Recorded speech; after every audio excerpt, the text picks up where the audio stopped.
శ్రీ గురుభ్యో నమః. 6వ అధ్యాయం 28వ శ్లోకం.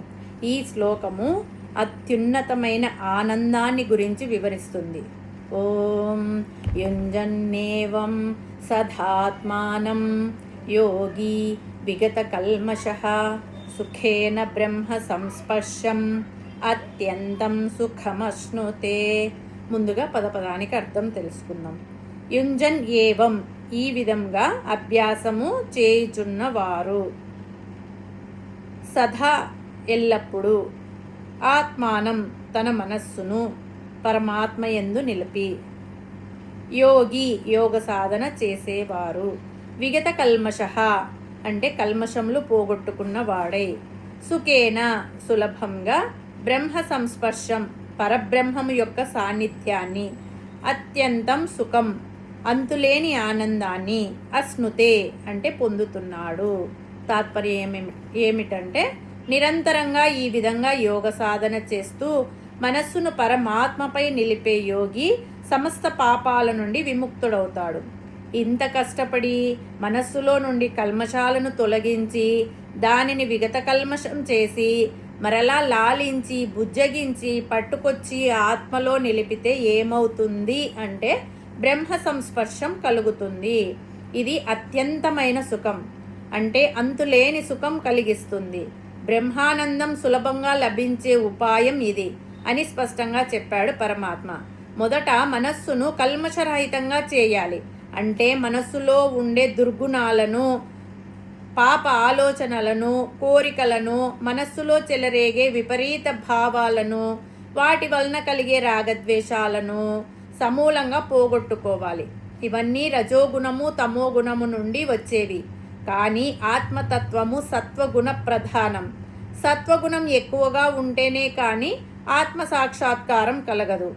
ఆత్మను అంటే బ్రహ్మను దర్శించాలంటే సత్వగుణం అలవాటు చేసుకోవాలి. ప్రశాంత చిత్తంతో ఉండాలి. అప్పుడు ధ్యాన యోగంలో కూర్చుని ఆ మనస్సును ఆత్మతో నిలపాలి. ఈ ప్రయత్నం ఏదో ఒక రోజో, ఒక నెలనో, ఒక సంవత్సరమో చేస్తే చాలదు. సదా అంటే ఎప్పుడు చేస్తూనే ఉండాలి. అప్పుడే అతని చిత్తము బ్రహ్మకు చేరువవుతుంది. బ్రహ్మ అంటే 4 తలల బ్రహ్మ కాదు, ఆత్మస్వరూపుడైన పరబ్రహ్మ పరమాత్మ అని అర్థం చేసుకోవాలి. సాధన చేసేవారికి ఇది సులువుగా దొరుకుతుంది. కాకపోతే సాధన చేయాలి. సాధన చేయని వారికి ఈ సుఖము, శాంతి ఎన్నటికీ దొరకదు.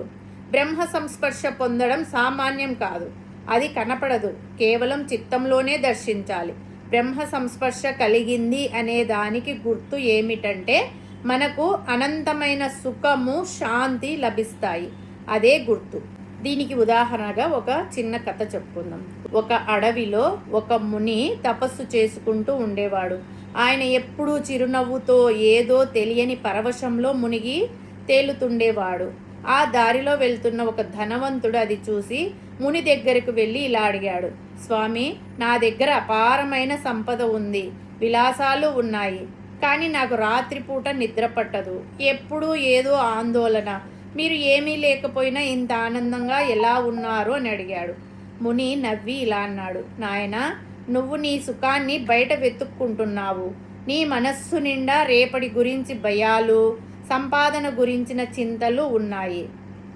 నేను నా మనస్సును వీటన్నింటినీ నుండి మళ్లించి నా లోపల ఉన్న పరమాత్మతో అనుసంధానం చేశాను. ఉప్పు బొమ్మ సముద్రంలో కలిస్తే అది సముద్రమంతటి ఆనందాన్ని పొందుతుంది. అలాగే నా మనస్సు పరమాత్మ అనే సముద్రంలో మునిగిపోయింది. అందుకే నాకు ఏ కొరత లేదు అని ఆ ముని చెప్పాడు. ఈ శ్లోకము మనకు నేర్పేది ఒకటే. బయట ప్రపంచపు గందరగోళాన్ని పక్కన పెట్టి అంతర్ముఖుడవై ఆ పరమాత్మ తత్వాన్ని పొందితే నీ జీవితం దుఃఖరహితమై బ్రహ్మానందమయం అవుతుంది. హరి ఓం తస్సత్.